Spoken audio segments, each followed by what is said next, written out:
This is Miss Smith, a 28-year-old female who presented to the ER yesterday with right upper quadrant pain.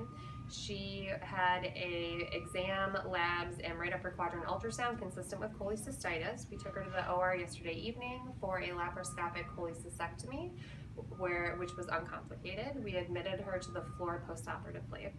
20-hour event, she's doing well overnight. Her pain is well controlled on PO medications. She's tolerating her diet. She's passing flatus, no bowel movements of yet. She is voiding spontaneously and is ambulating well. For vitals, her Tmax overnight was 99.9, T current of the same.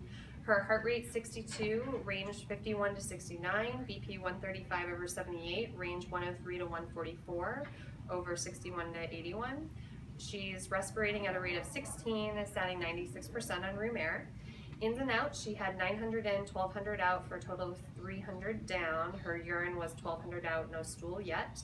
For her physical exam this morning, she was laying in bed, well nourished, well developed female, no acute distress. Her cardiac exam was regular in rhythm, no murmurs. Her lung exam was clear to auscultation bilaterally. Her abdominal exam, she had present bowel sounds, non-distended, appropriately tender to palpation. She had incisions that were clean, dry, and intact, covered with dermabond, no surrounding erythema or discharge. She had no labs and no rads today. So again, this is Miss Smith, her 28-year-old female, now status post-cholecystectomy on post-op day 1, doing very well, meeting all discharge criteria, and can likely go home today.